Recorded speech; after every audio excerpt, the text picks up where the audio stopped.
belakang-belakang kelihatan ya slide-nya ya. Oke, topik saya itu adalah terkait dengan bagaimana menemukan ide penelitian ya. Yang nantinya ide ini akan Anda jadiin sebagai dasar dalam proses penelitian atau skripsi. Ya, oke. Saya akan mulai dulu.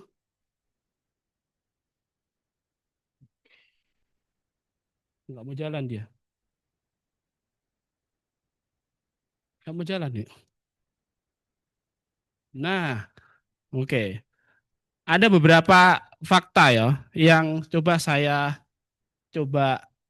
tuliskan ya di sini. Ini adalah pengalaman dari kami membimbing ya. Sudah ribuan mahasiswa tentunya ya yang kami bimbing kemudian kami ujikan ya dan dari pengalaman-pengalaman itu coba saya buatkan satu slide ya. Apa sih sebetulnya yang selama ini selalu dihadapi oleh teman-teman mahasiswa ya pada saat dia memprogram skripsi ya. Yang pertama tentunya kendala pertama seringkali sulit menemukan ide, ya kan? Nah, seolah-olah ya di kita ini, di tempat kita, di sekitar kita itu tidak ada sesuatu yang bisa membuat Anda itu terbuka pikirannya untuk menjadikan itu sebagai bahan penelitian. Seringkali mahasiswa pada saat datang, ya, karena Anda setelah hari ini nanti departemen itu akan memplotting ya dosen pembimbing ya ke Anda, ya masing-masing Anda akan dapat dosen pembimbing, pasti beberapa dari Anda nanti akan menjadi bimbingan saya. Ya kan? Mesti pertama kali mahasiswa datang ke kami itu, ya, itu mesti pertama kali itu kalau dia itu belum siap dengan proposalnya, belum siap dengan rencana penelitiannya, mesti pertama kali dia datang tanya, penelitian yang menarik diteliti apa gitu. Mahasiswa selalu tanya begitu ke kami itu. Ketika pertanyaan itu disampaikan, maka sebetulnya terbersit asumsi bahwa oh sebenarnya mahasiswa ini nggak punya ide, ya kan? Mahasiswa ini belum punya ide, namun ya karena memang sudah waktunya memprogram skripsi, maka semester ini mesti akan memprogram. Sehingga artinya apa? Memprogram itu bukan berarti bahwa Anda tuh siap dalam proses penelitian. Yang seringkali memprogram itu hanya untuk melengkapi berkas ya, formalitas, kemudian setelah itu ya Anda berharap nanti dengan pembimbing Anda berharap bisa menemukan ide itu. Apakah itu salah? Enggak. Tapi itu realita terjadi memang ada beberapa yang seperti itu. Nah, saya menyampaikan dulu secara umum dulu nanti detailnya saya akan sampaikan. Yang kedua, itu biasanya kalaupun ide sudah ada, biasanya mahasiswa itu lemah di sini. Literaturnya itu terbatas, kemudian datanya pun juga tidak ada. Nah, apa mungkin penelitian tidak menggunakan data? Pertanyaannya begitu kan? Apa mungkin Pak kalau saya penelitian tapi nggak ada datanya? Tidak mungkin. Kenapa? Karena Anda harus pahami, data itu apa? Data itu kan informasi gitu ya. Nah, ketika kita bicara informasi, maka data itu nggak selalu berupa angka. Ya kan? Anda dengar berita, Anda sepanjang perjalanan Anda melihat apa sesuatu kejadian kecelakaan dan sebagainya itu semuanya data, ya kan? Sehingga data itu adalah kumpulan informasi, bisa berupa angka maupun non angka. Nah, oleh karena itu kalau Anda meneliti tidak ada data ya aneh. Jadi jangan selalu mempersepsikan data itu mesti pendekatan kuantitatif ya. Kalau saya nggak senang data maka saya ke kualitatif, bukan begitu. Ya, di bidang kualitatif pun juga ada data. Cuman bedanya nanti kalau kualitatif tidak masuk ke dalam model, kalau kuantitatif nanti masuk ke dalam permodelan, gitu aja bedanya. Ya. Nah, oleh karena itu yang kedua ini seringkali kami temukan ya. Mahasiswa menulis itu kadang-kala, loh ini kok kamu cerita aja. Ada 5 paragraf, 5 halaman, 10 halaman, kok nggak ada datanya sama sekali ya? Ya kan? Nah, kalau seperti itu, dasarnya apa? Anda melakukan penelitian itu. Wong tidak ada data yang diungkap. Seringkali hanya normatif saja, dia hanya menarasikan saja, namun di situ tidak ada data apapun yang bisa kita katakan, oh ini sesuatu yang menarik ini. Ya. Nah, itu seringkali kami temui. Yang ketiga, nah biasanya saya meyakini lah Anda memprogram skripsi semester ini, target Anda itu lulusnya semester ini atau 2 tahun lagi. Ada nggak? Saya mau program sekarang tapi saya lulusnya nanti saya 2 tahun lagi aja Pak, nggak apa-apa. Toh sekarang saya masih semester 7, kan jatahnya 14 semester. Kan gitu ya. Oh berarti masih ada Berapa? 7 tambah 7. Masih ada 7 semester ke depan loh. Wah, saya nggak usah buru-buru lah. Saya tulusnya nanti tak pasin 7 tahun. Saya mengoptimalkan waktu yang diperbolehkan. Apakah salah? Ya enggak. Ya. Tapi makin lama Anda menyelesaikan studi, itu bebannya tidak hanya pada Anda loh ya. Jadi jangan berpikir bahwa lo kan yang membayar biaya itu saya dan orang tua saya. Orang tua saya nggak masalah kok saya lulus 7 tahun. Jangan berpikir hanya begitu ya. Kenapa? Karena beban itu nanti juga akan kena ke kami sebagai dosen pembimbing. Kami kena kinerjanya kok lama sekali ya. Masih yang dibimbing oleh Pak Setio itu ya. Padahal kesalahan bukan pada saya, kesalahan pada Anda. Iya kan? Seringkali mahasiswa itu karena dia itu memprogram nggak buru-buru penyelesaian skripsi sehingga skripsinya molor. Nah, yang efektif adalah, yang efisien adalah ya secepat mungkin kan gitu ya. Memprogram semester ini, kemudian nanti ada dapat pembimbing, kemudian dalam beberapa bulan kalau perlu bulan depan langsung ujian kompre kan gitu ya. Iya kan? Anda program hari ini nanti dapat membimbing minggu depannya lagi seminar proposal, minggu depannya lagi kompre. Nah, itu efektif sekali. Apakah mungkin? Loh, mungkin. Iya kan?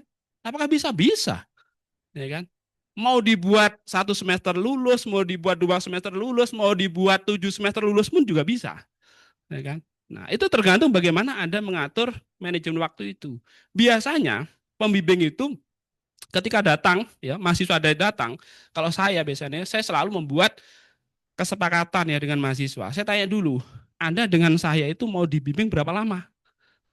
Ya, 1 semester, 2 semester, 3 semester, silahkan ditentukan. Anda mau yang milih yang mana paketnya, kan gitu aja. Anda mau pilih paket 1 semester, mau pilih paket 3 semester, silahkan. Tapi yang perlu dipahami adalah semua pilihan-pilihan paket tadi itu mesti ada konsekuensinya. Kan gitu ya. Mau paket 1 semester selesai, tapi Anda nggak pernah ketemu saya pembimbingan. Ketemunya seminggu sekali, 2 minggu sekali, sebulan sekali. Lah gimana? Ya kan? Dan itu real terjadi. Ada mahasiswa pertama datang, kita kasih apa namanya diskusi dan sebagainya, kita kasih penugasan begini. Habis itu ditunggu sebulan nggak datang. Padahal udah kita sepakati, kamu maunya selesai 1 semester ya. Ditunggu 2 bulan nggak datang, ya kan? 1 semester kadang-kadang juga nggak pernah datang. Cuma pertemuan 1 kali aja. Habis itu kena evaluasi dari departemen, 1 semester, 2 semester nggak ada pembimbingan, kami yang dipanggil sama departemen ya. Loh kok kayaknya kita nggak membimbing mahasiswa. Tapi itu real terjadi loh ya. Nah, sehingga saya berharap Anda yang hadir semua ini ya, mulai sekarang coba diniatkan nanti saya harus selesai 1 semester. Ya. Paling tidak kalau Anda punya target paling tinggi 1 semester, kalaupun jatuh-jatuh masih 2 semester kan lulusnya. Kalau target Anda pertama adalah 4 semester lulus, ya kalau gagal ya masih 5, 6 habis itu 7 semester gitu. Jadi mentarget itu yang paling tertinggi. Nah, sehingga manajemen waktu nanti diatur ya. Itu seringkali terjadi. Mahasiswa jarang sekali konsisten terhadap yang ketiga ini. Yang terakhir adalah, nah ini biasanya motivasinya tuh nggak ada, ya kan? Kenapa? Karena Anda menganggap bahwa ya, ketika Anda hanya memprogram skripsi, maka pekerjaan Anda itu seolah jadi ringan. Nggak ada kuliah kelas kan gitu ya, nggak ada penugasan di kelas ya, nggak harus setiap hari ke kampus, sehingga minggu ini nggak ada progres sama sekali, istirahat di rumah dan sebagainya ya. Ketika seminggu merasa bebek saja, minggu berikutnya begitu lagi, akhirnya motivasi kamu selesai itu hilang. Karena kamu lebih senang dengan aktivitas di luar. Ya, ketemu komunitasnya, ngopi setiap malam gitu ya. Bukannya itu salah, enggak salah. Yang salah adalah ketika Anda keluar, ketika Anda ngopi bareng teman itu, Anda enggak memegang sama sekali kerjaan skripsi Anda. Itu yang salah. Ya. Nah, sehingga seperti ini nanti jangan sampai motivasinya jadi turun gara-gara keasikan di luar karena tidak ada pemaksaan dari dosen. Dosen nggak memaksa, nggak Anda nggak datang, dosen nggak akan telepon Anda, iya kan? Anda nggak ada apa namanya sanksi 3 kali nggak ketemu, nggak boleh UAS kayak kelas kan gitu ya? 3 kali nggak ketemu dosen pembimbing, nggak boleh ujian sempro, nggak ada aturan begitu masalahnya. Nah itu yang terjadi sekarang. Jadi motivasinya turun mahasiswa itu. Makin lama di kampus, ya, makin enjoy dengan aktivitas di luar, dengan komunitasnya biasanya aktivitas untuk penyelesaian ini jadi prioritas yang kesekian kali. Ya, sementara orang tua Anda ya selalu bertanya, ya, mengacak ke departemen gimana progresnya. Pernah ada beberapa orang tua kontak kami nanya gitu. Lah, orang tuanya nanya ke pembimbingnya, selama ini anaknya ngasih tahu apa ke ibunya gitu loh. Jangan-jangan orang tuanya dibohongin terus itu. Itu terjadi. Ada yang begitu. Orang tuanya menganggap anaknya oh, bentar lagi ujian kumpre nih, datang coba ketemu kami, ternyata lu bu anaknya nggak pernah nongol lupa kami itu bayarin terus setiap semester. Lah itu urusan ibu dengan anaknya ya, bukan urusan kami ya. Nah, itu terjadi loh ya. Nah sehingga mohon ya Anda jangan sampai begitu. Nah ini fakta-fakta ini semoga itu menjadi pembelajaran ya bagi Anda yang sekarang sedang menyiapkan penelitian dan jangan sampai pengalaman ini terulang pada Anda. Kalau kami sudah menyampaikan begini, kemudian Anda ulangi, oh berarti nggak ada bedanya Anda dengan apa yang sudah kami lakukan dengan mahasiswa-mahasiswa sebelumnya. Gitu.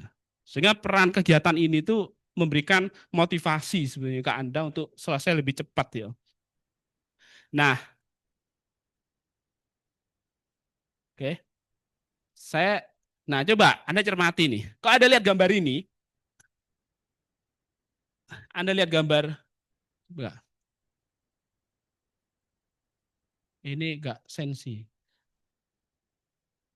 Nah, coba lihat. Anda lihat gambar kayak gini nih. Kira-kira apa yang ada di benak Anda? Ya. Ini kan bagian informasi ya. Ya. Anda lihat gambar ini, kira-kira menurut Anda lihat apa? Hah? KPR, ya kan? Ada lagi? Kalau menurutmu, kalau melihat gambar ini, perumahan.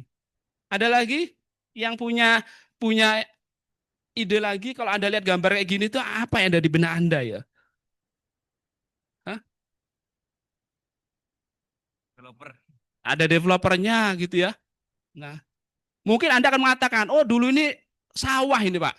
Sekarang dia konversi jadi perumahan. Oh dulu ini sawah Pak, sekarang ada perumahan, ada orang-orang baru datang kami. Ada perumahan maka daya beli masyarakat meningkat deh ya. Kan nggak mungkin rumah orang dibangun ini kalau nggak terbayar kan, nggak terbeli dulu kan. Artinya apa? Daya beli masyarakat sedang naik ini, sehingga perumahan itu menjamur. Ya, di Malang ini sekarang apartemen-apartemen itu sekarang sudah harganya udah harga mahasiswa ya, rukus, apartemen sebagai mahasiswa sekarang keren-keren tuh. Ada yang tempat tinggalnya di apartemen ya. Ada nggak yang di sini tinggal di apartemen? Aduh, saya jadi malu nih saya tanya gitu. Nggak apa-apa, ada itu real terjadi kan? Ya, artinya daya beli kita sedang naik gitu loh. Positifnya di situ. Ya, negatifnya apa? Apa yang Anda lihat di gambar ini masih ada positifnya, masih ada negatifnya. Negatifnya apa? Kalau ada, nah lahan hijau berkurang. Kalau lahan berkurang apa yang terjadi? Nah, resapan jadi berkurang. Kalau ada curah hujan tinggi, kebanjiran. Ya, kalau udah banjir, dampak ekonomi yang jadi besar kan? Nah, jadi artinya apa? Dari satu gambar saja itu banyak ide yang bisa Anda teliti, ya kan? Jangan Anda menganggap cuman gambar gini nggak ada yang bisa diteliti loh. Bisa. Kalau Anda nggak bisa menemukan sesuatu, maka Anda nggak bisa menemukan ide apa sih? Ya. Nah,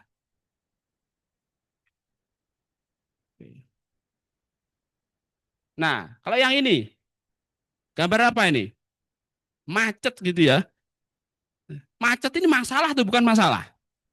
Masalah kan? Nah, apa hal menarik dari kemacetan itu? Ada polusi kan gitu ya, pencemaran lingkungan. Hah? Nah, apalagi? Nah, ada mobilitas kan gitu ya. Mobilitas dari suatu tempat ke tempat lain tinggi banget itu. Ya, besarin lagi nih. Nah, apalagi macet itu menyenangkan nggak? Nah, ada yang dari Jakarta, yang ada angkat tangan Jakarta, Jakarta. Nah, kamu Jakarta kan ya? Kamu Jakarta atau? Oh Bogor ya.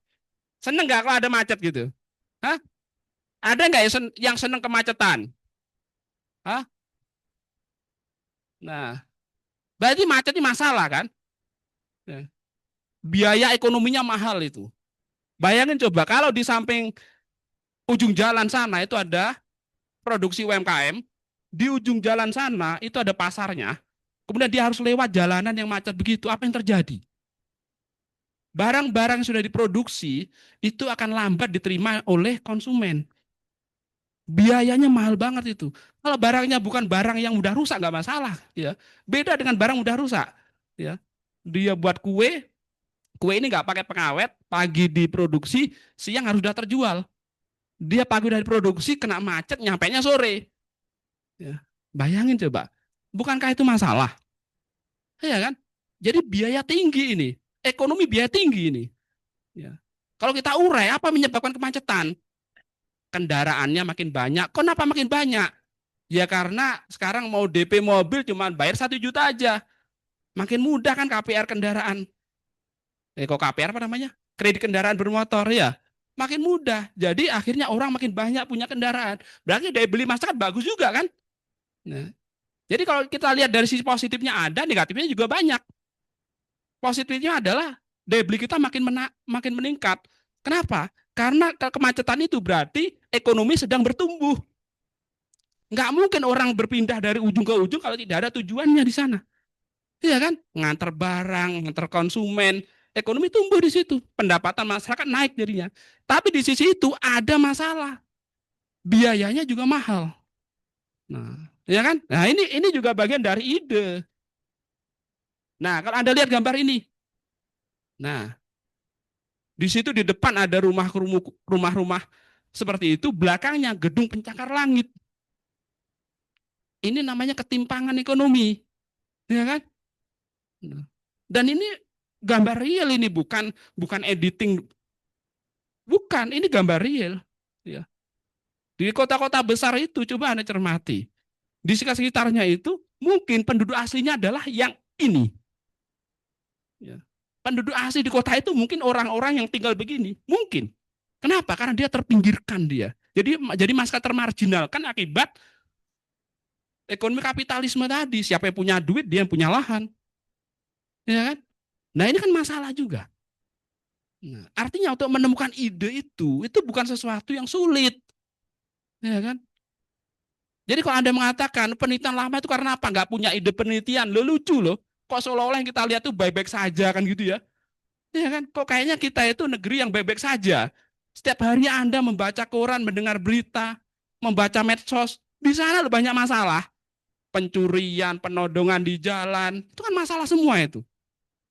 Nah, itu kan bisa diteliti. Lo kan bidang saya ekonomi, kenapa saya neliti kriminalitas? Loh, jangan berpikiran terlalu sempit begitu. Kayak kemacetan tadi, Anda berpikirnya, oh ini kan masalah jalanan kurang lebar, itu kerjanya anak-anak arsitektur, anak-anak apa teknik sipil yang ngurusin Pak luas jalan. Ya nggak begitu dong. Semua masalah itu ada porsinya masing-masing.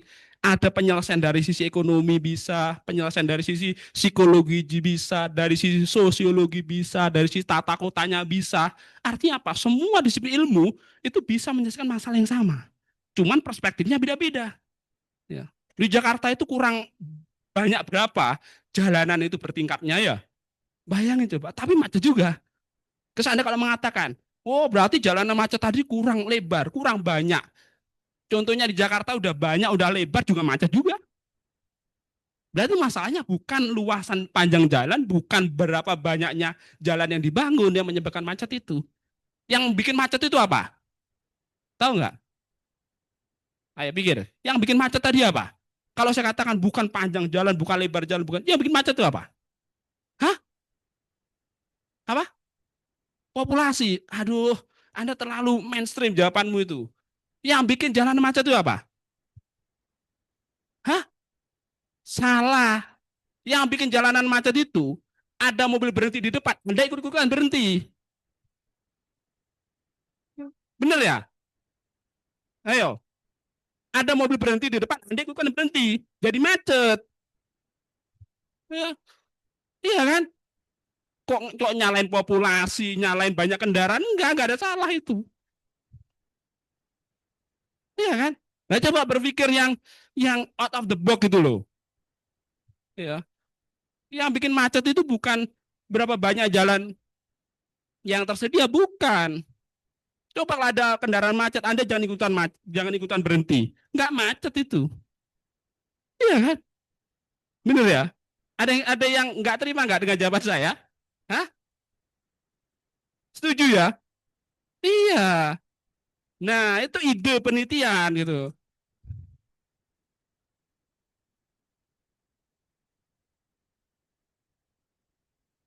Nah, ini juga. Ini fenomena ini terus terjadi nih.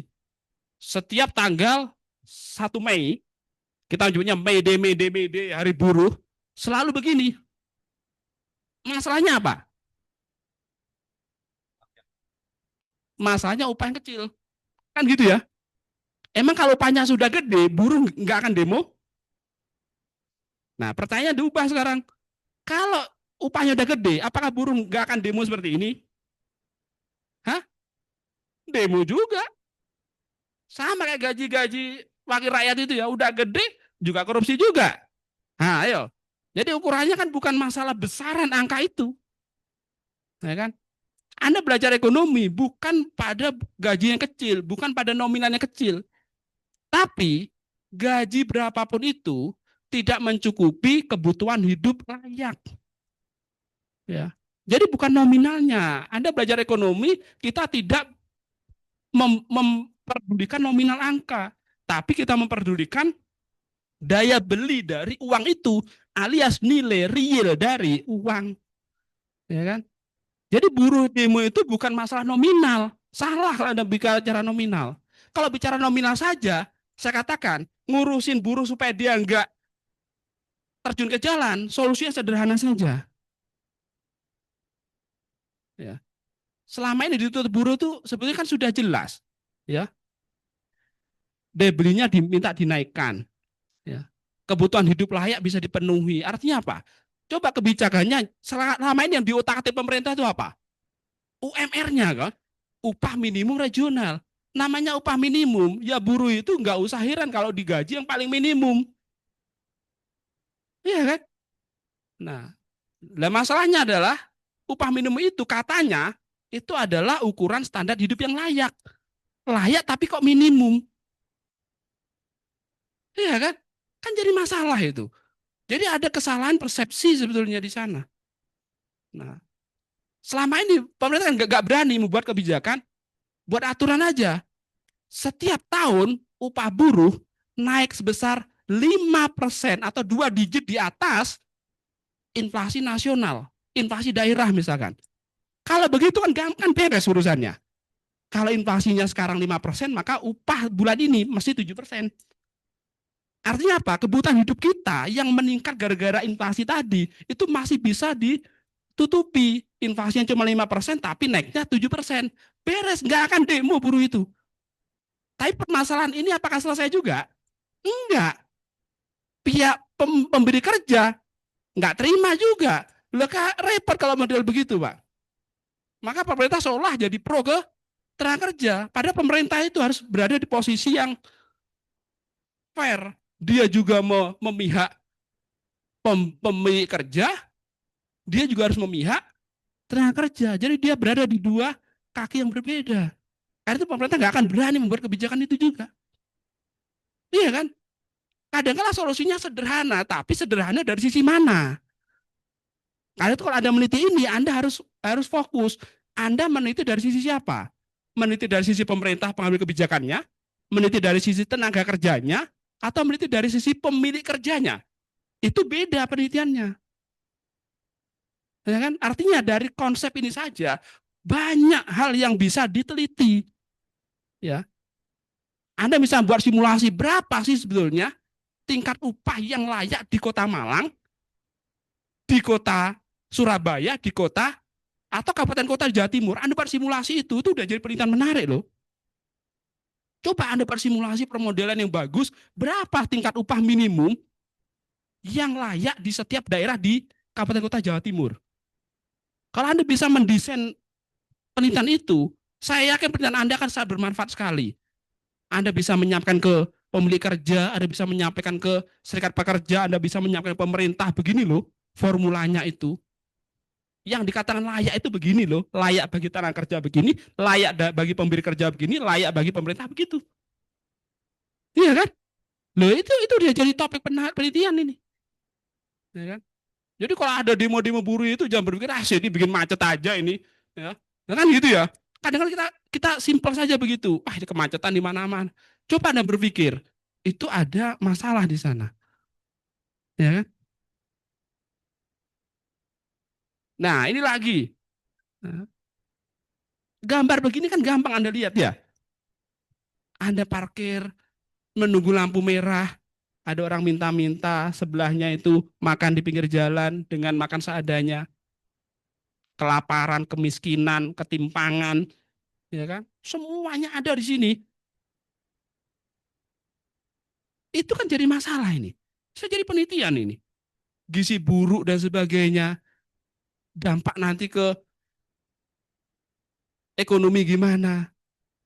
Bayangin gizi buruk semua, ya.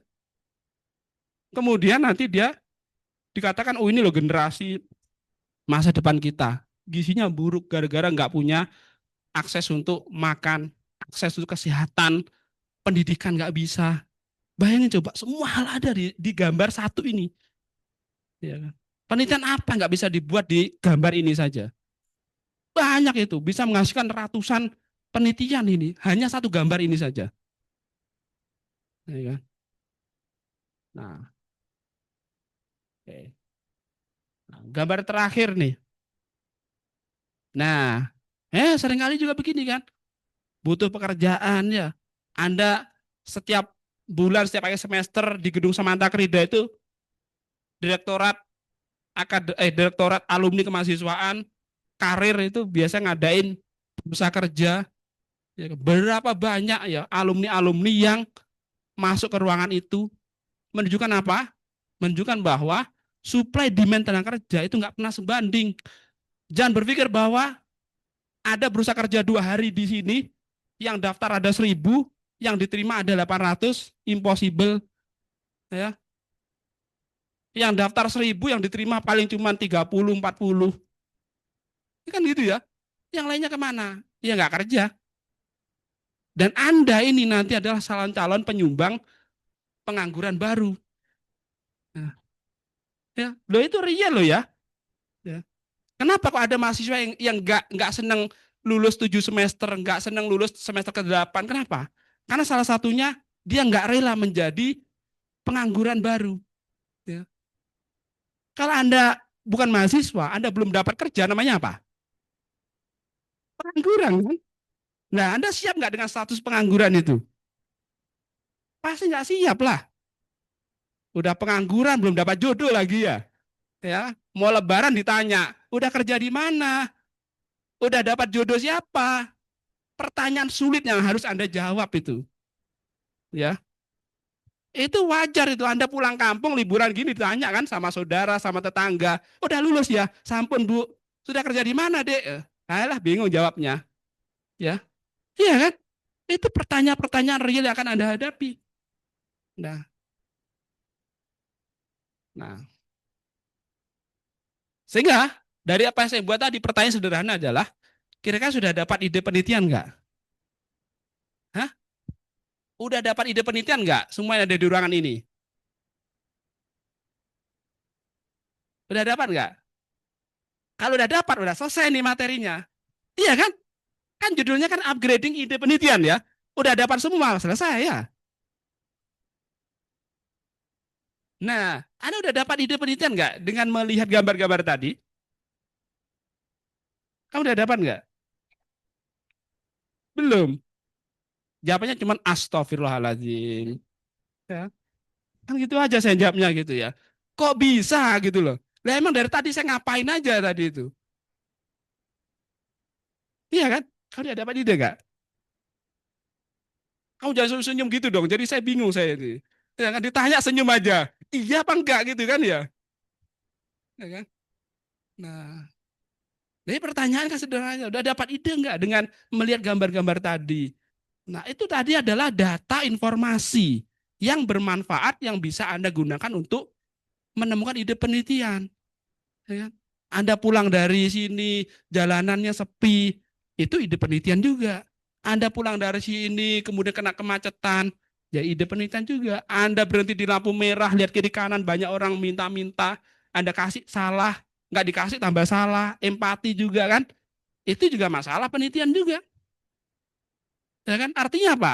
Penelitian itu banyak sekali. Jangan terlalu textbook oriented. Loh kan Pak, saya itu konsentrasinya ekonomi moneter, Pak. Kira kalau saya ini belajar suku bunga gimana ya? Di pinggir jalan nggak ada suku bunga ya, Pak. Ya. Adanya orang jualan bunga mawar itu, Pak. Ya kan?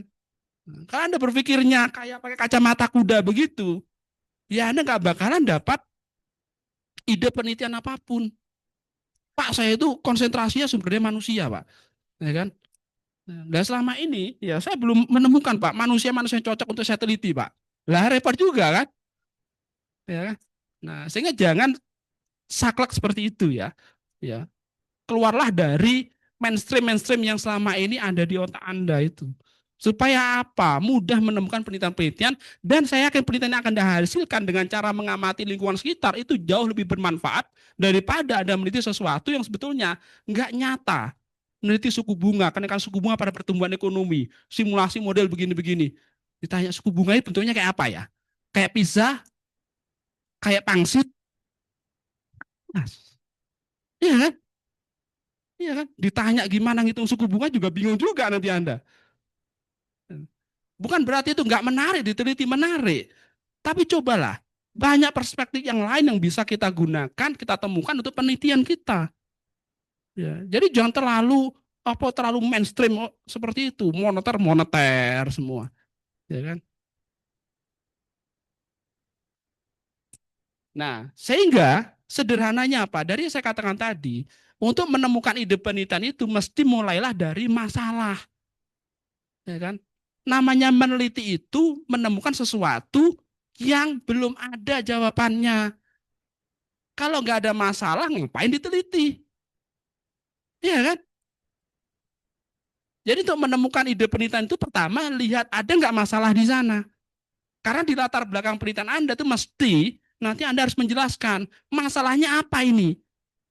Cerita ngalor ngidul ya, gini. Kemudian rumusan masalahnya ini. Wong ceritanya itu begitu, kok rumusan masalahnya itu begitu, nggak nyambung ini. Ya, nah sehingga coba cek masalahnya tuh ada nggak di sana itu. Anda udah menemukan nggak masalah itu? Kalau itu udah ada menemukan, setidaknya itu udah jadi ide penelitian kamu. Satu masalah saja itu idenya banyak itu penelitian yang bisa dibuat. Itu baru satu masalah. Ya. Jangan-jangan hidup Anda nggak pernah bermasalah ya, ya kan? Sehingga nggak tahu masalah itu apa. Ya. Nah, sehingga boleh mau sektor keuangan, apa misalkan ya kredit macet, ya banyak apa leasing-leasing yang pinggir jalan itu debt collector ngambilin sepeda motor itu kan jadi masalah juga. Kok bisa ya orang tidak eligible dapat kredit tapi diberikan pembiayaan kredit sehingga mengakibatkan masyarakat sengsara kan? Itu udah terjadi 2008, 2015 pada saat krisis subprime mortgage itu orang nggak layak dapat kredit perumahan dikasih kredit perumahan. Ya. Bagi perbankan sih senang-senang saja. Kenapa? Karena tujuannya bank itu kan menyalurkan kredit ya sebaik-banyaknya ya. Perkara nanti dia nggak bisa membalikkan itu urusan yang lain. Ya kan pekerjaan sales itu kan jualan kredit, ya kan? Ada orang nggak butuh kredit ditawarin. Lagi parkir kendaraan di depan apa bank aja udah tawarin, mau pinjem duit ya? Nggak usah ke bank sana, saya pinjemin ini. Rentenir dia hidup dia. Ya. Itu masalah kan? Ya. Pinjaman online dan sebagainya itu. Ya. Nah, itu juga jadi masalah. Artinya apa? Nemuin masalah kan gampang banget gitu.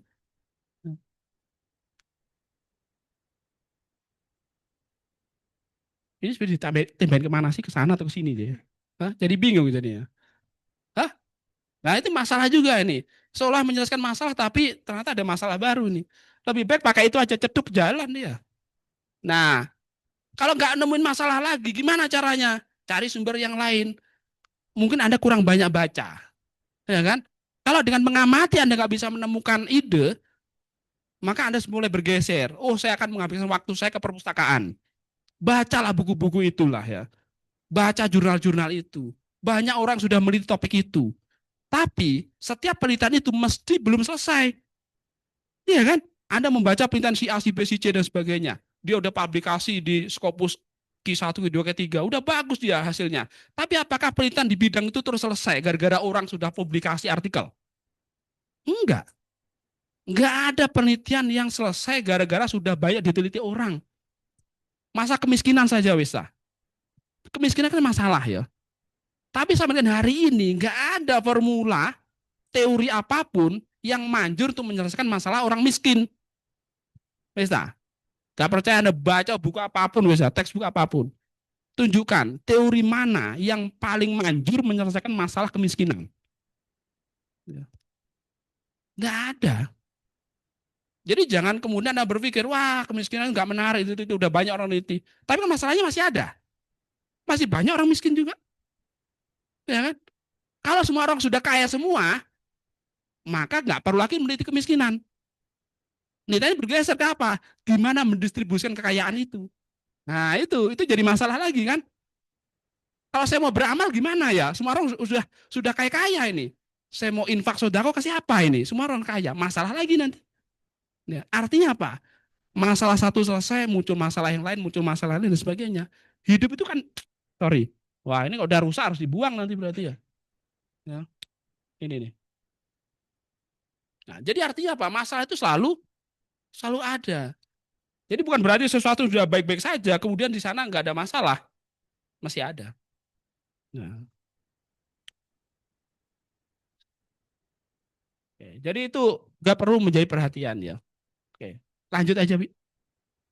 Nah, sumber ide yang berikutnya, cek ya. Sumber ide yang berikutnya adalah banyak diskusi. Ya, Anda bisa diskusi sesama teman ya, yang sedang meneliti, sedang memprogram skripsi, saling diskusi lah. Ya, jangan berpikir bahwa kalau saya skripsi, ya ini tugas tanggung jawab saya saja. Anda sering bertanya ke teman progresnya kayak apa, itu kan juga bagian dari memotivasi tadi kan, bagian dari oh teman saya bisa dapat ide itu ya, oh saya coba tak meneliti dari perspektif yang lain, tapi topiknya sama, itu kan bisa. Nah, sehingga banyak diskusi dengan teman, ketemu dosen, kita ngobrol dan sebagainya, itu juga bagian cara Anda mendapatkan ide-ide penelitian. Ya. Nah, ayo lanjut, masih ada beberapa slide. Nah, kemudian biasakan, ya, biasakan adalah tadi dikatakan idenya sudah ada, tapi literaturnya itu dangkal banget, datanya juga kadang-kadang terbatas. Maka mau tidak mau, literatur itu memang harus ada. Karena penelitian ilmiah itu dikatakan ilmiah jika ada teori yang digunakan. Ya, Anda meneliti ide apapun tadi, itu kalau tidak ada teori yang Anda sampaikan, maka itu bukan lagi penelitian ilmiah. Jadi pahami ya, semua penelitian apapun dengan cara tadi menemukan data fakta tadi, fenomena tadi, itu kemudian dia bisa jadi penelitian ilmiah kalau Anda sudah menemukan teori apa yang akan Anda pakai. Ya. Kemiskinan, oh banyak orang kelaparan sebagai, coba teori apa yang bisa menyelesaikan masalah itu? Ambil satu teori saja. Masa Anda kuliah 4 tahun, 3 tahun nggak paham satu teori ekonomi, Rek? Ya, S1 itu Anda cuma butuh satu teori saja Anda aplikasikan, itu udah jadi penelitian Anda bisa lulus loh. Jadi nggak usah meneliti banyak teori yang Anda ingin aplikasikan, malah membingungkan. Ya, ya. Jadi kalau ditanya teori itu apa? Teori itu, ya gampangannya ya, kita mengatakan dia teori konsumsi, itu mesti konsumsi merupakan fungsi dari bla bla bla bla. Sehingga kalau Anda meneliti mengenai konsumsi, maka kalau nanti dimodelkan, maka konsumsi itu mesti jadi variabel dependen. Jadi teori itu mesti fokus pada variabel yang ditentukan. Apa dependennya itu? Kita menjadi teori konsumsi, maka konsumsi fungsi dari pendapatan dan sebagainya. Kita menyebut dia teori produksi, maka produksi key merupakan fungsi dari labor, capital dan sebagainya. Kan gitu ya. Kita menyebut teori pertumbuhan ekonomi, maka pertumbuhan ekonomi merupakan fungsi dari bla bla bla. Sehingga kalau Anda menggunakan 2 teori, 3 teori, tapi modelnya cuma satu, itu berarti Anda nggak paham teori. Ya, yang terjadi mahasiswa itu begitu. Modelnya adalah B fungsi dari A, C, D. Kemudian teorinya ada teori B, ada teori A, ada teori D, dan sebagainya. Bingung. Itu meneliti apa ini sebetulnya? Iya kan? Itu hati-hati nanti. Itu banyak terjadi ya. Kalau modelnya cuma satu, modelnya cuma Y fungsi A, B, C, maka teorinya apa yang saya pakai? Ya teori Y. Nggak ada teori B, nggak ada teori A, nggak ada teori D. Kenapa? Karena Anda tidak sedang meneliti A, meneliti B, meneliti C. Anda sedang meneliti Y. Ya. Dan itu seringkali terjadi. Ini sederhana tapi kadang-kala kita nggak paham itu. Ya. Nah, sehingga nanti seperti itu ya, satu teori aja udah selesai itu penelitian Anda. Ya. Nah, kemudian biasakan mencari literatur nanti adalah ya gunakan database yang baik gitu ya.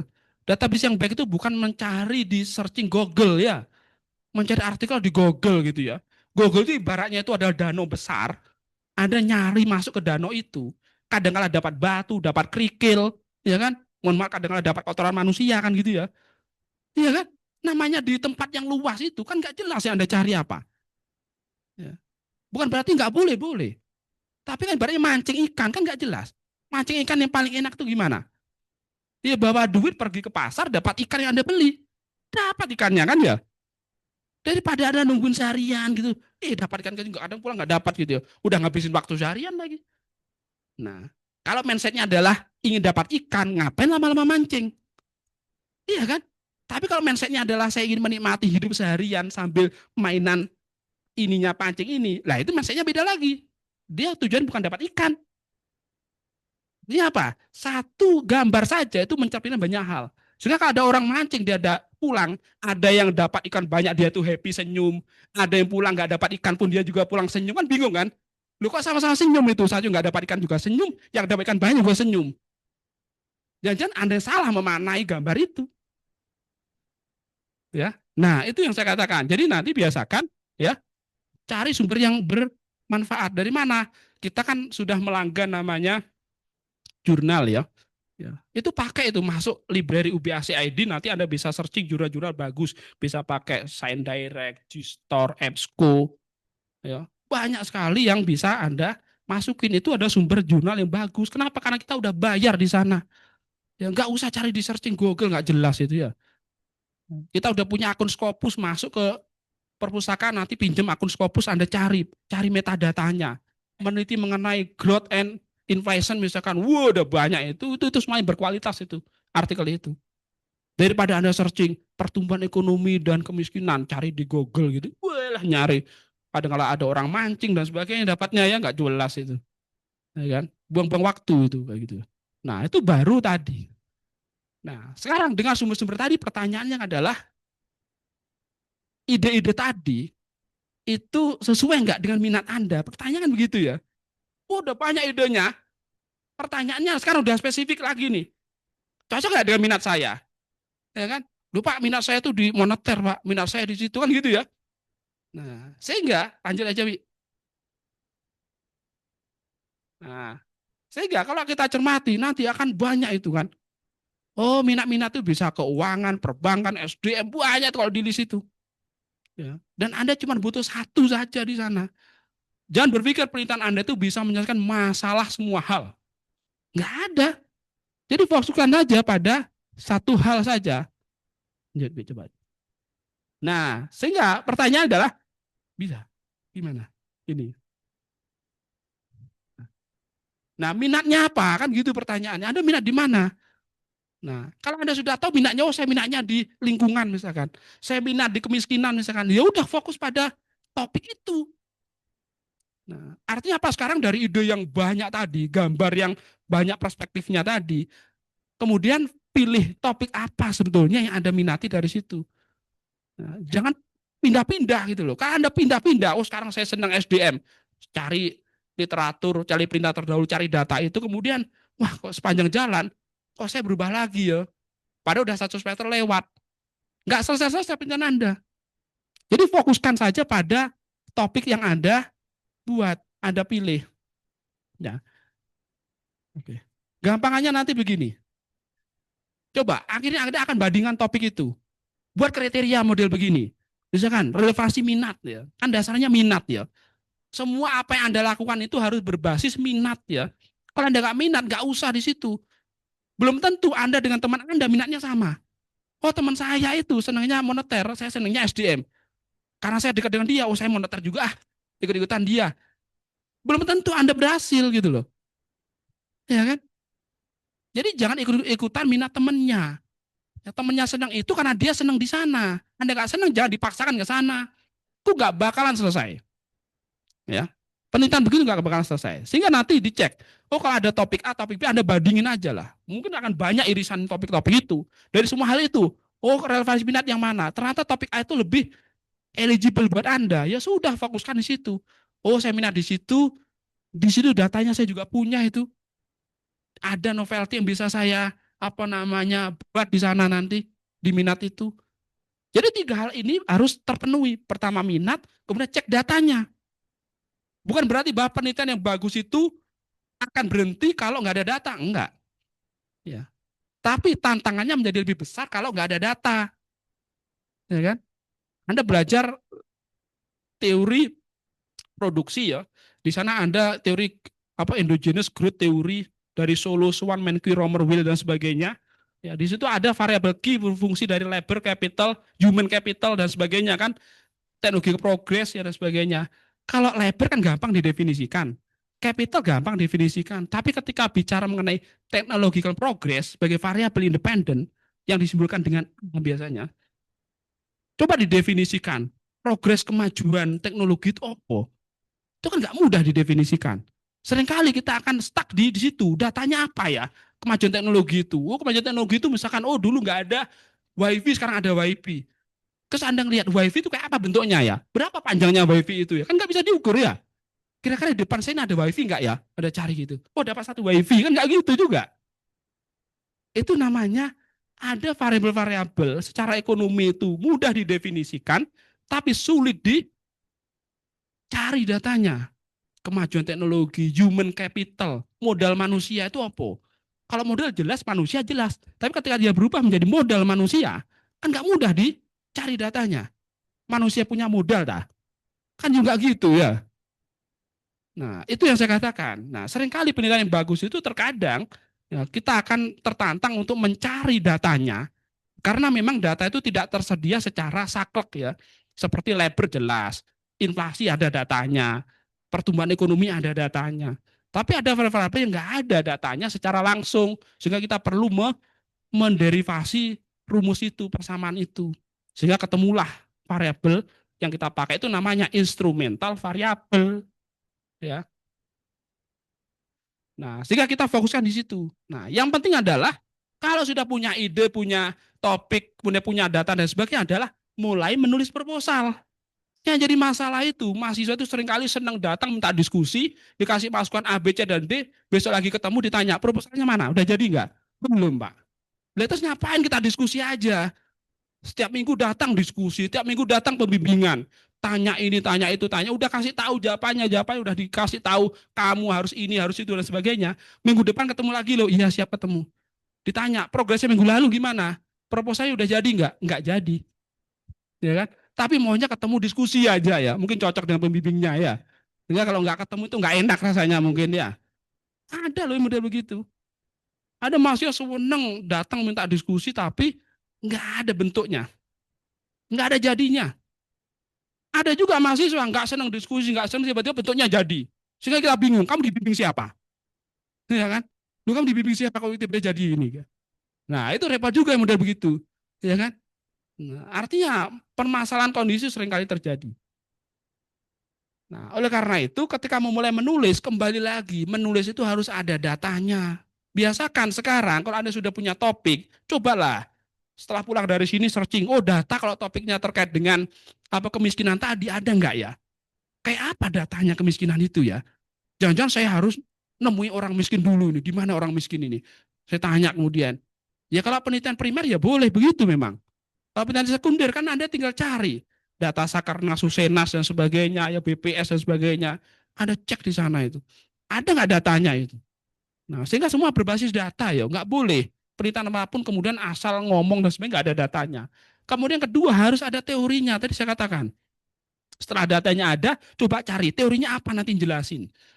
Tanpa ada teori yang Anda pakai, maka penelitian Anda itu tidak akan dikatakan penelitian ilmiah. Nggak akan Anda lolos untuk seminar proposal apalagi ya. Ujian kompre, pasti nggak lulus. Ya, kenapa? Nggak ada teorinya. Kok ini penelitian apa ini nggak ada teorinya ini? Jadi ketika Anda sudah tahu topiknya apa, cari teori apa yang saya pakai. Supaya tahu teori yang saya pakai itu nanti cocok, ya baca jurnal terkait dengan topik itu. Nanti kan topik itu kan banyak yang meneliti itu. Oh dia modelnya ini, oh teorinya ini yang dipakai. Oh saya mau ngadopsi itu aja lah. Apakah salah? Enggak, justru itu yang benar. Jadi caranya menemukan teori paling cepat itu adalah baca penelitian terkait dengan topikmu itu. Di sana masih ada data, contoh datanya apa, ada definisi operasional variabel, ada teori-teori yang dia pakai. Ya. Udah dapat semua itu. Nah, penelitian terdahulu kumpulin. Kemudian penting lagi ada yang terakhir ini dari semua hal tadi. Anda sudah punya semua, tapi Anda nggak punya timeline, nggak punya target. Ya sudah, ya selesai 2 semester, 3 semester. Ketika ketemu lagi, lo dulu janjinya mau 1 semester selesai. Ternyata 2 tahun baru selesai kamu, ya kan? Ada model begitu, ya. Nggak apa-apa Pak. Wong saya bayar SPP juga nggak keberatan ya.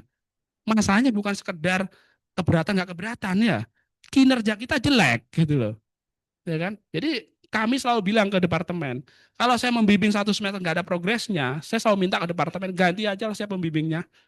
Saya selalu berasumsi saya yang salah dalam membimbing, ya kan? Perkara nanti mahasiswa yang nggak pernah datang dan sebagainya, atau mahasiswa nggak cocok dengan saya misalkan, itu urusan. Tapi saya nggak mau kinerjanya jadi jelek gara-gara mahasiswa tidak pernah datang pembimbingan. Ya, daripada disalahkan ya, siapa tahu Anda nggak datang ke kami itu karena Anda nggak cocok dengan pembimbingnya, ya kan? Sehingga kalau mau ketemu itu pengennya menghindar terus gitu ya. Lah gimana? Diskusi mesti tatap muka ya. Masa diskusi ada hadapan gini? Kan ini lucu ya kan? Nah, itu terjadi juga, ya. Nah, sekarang pertanyaan adalah draft penelitian skripsi proposal pasti jadi nggak? Ya, kalau sudah tahu data dan sebagainya gitu. Nah, pertanyaan-pertanyaan gini coba ditanyakan gitu. Nah, kenapa? Karena penelitian skripsi yang baik itu adalah yang selesai, ya kan? Anda mau meneliti apapun itu, mau topiknya itu menarik, nggak menarik, datanya sulit, nggak sulit, ya, itu nggak bakalan dikatakan penelitian yang baik kalau nggak pernah Anda selesaikan, ya. Nah, jadi nggak usah khawatir, oh teman saya penelitiannya modelnya rumit itu, saya baca aja udah pusing saya gitu loh. Nah saya kok cuma kayak gini, nggak ada urusannya dengan itu, nggak usah minder gitu ya. Ya, daripada Anda maksain harus pakai model yang rumit-rumit padahal Anda juga nggak paham, Anda harus belajar lagi, habis waktu Anda untuk begitu. Ya. Jadi kembalikan ke minat Anda, kesukaan Anda, topik yang Anda senangi, kumpulkan sumber daya yang dibutuhkan, ya data, teori dan sebagainya, mulailah menulis dengan gaya Anda, udah jadi itu. Ya.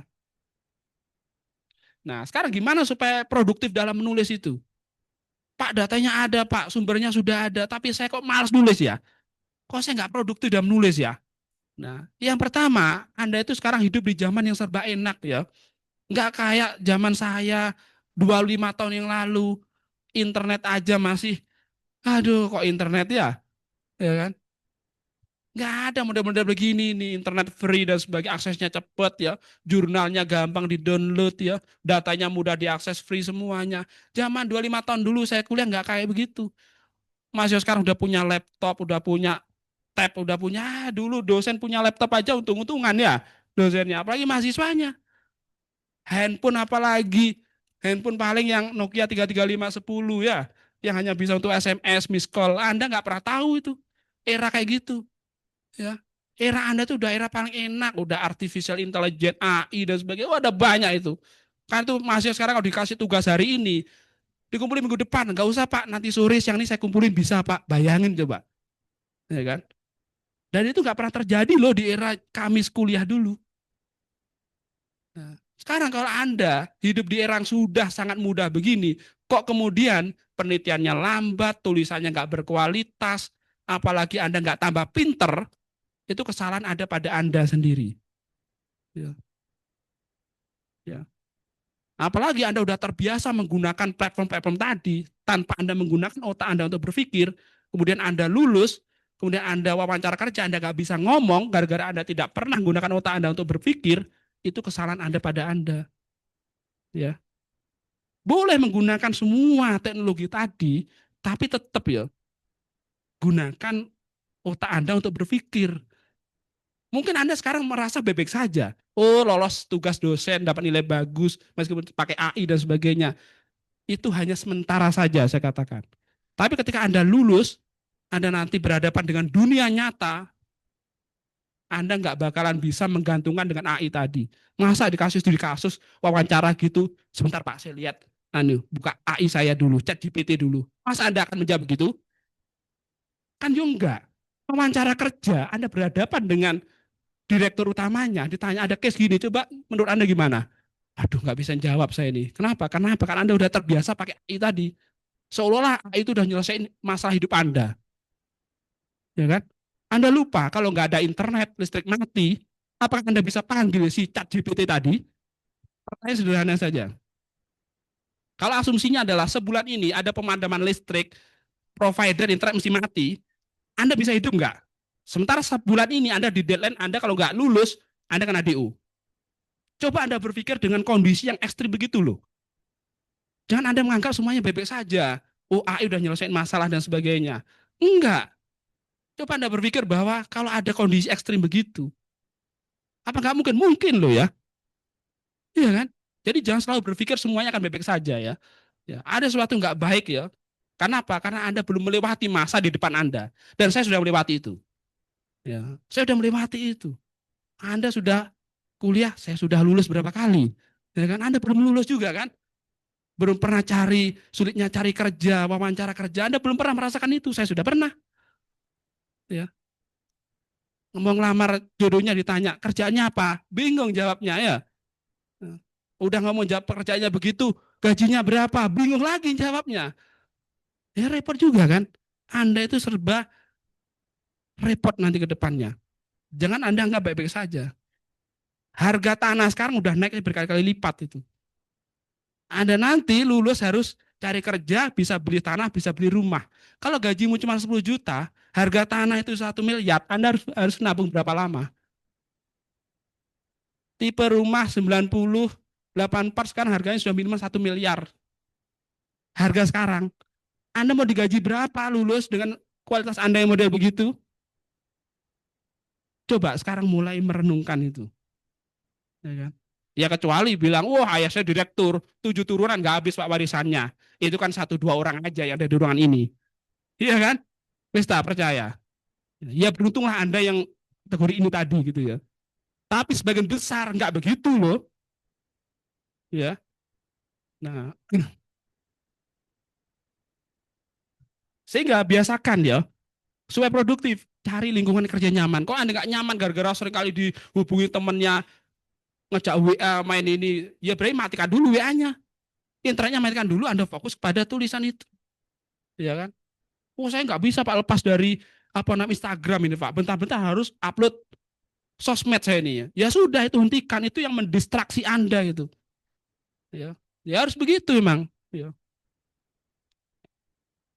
Nah, ini beberapa tip trik ya. Gimana cara cepat menulis yang efektif itu? Biasakan ya membuat outline-nya apa.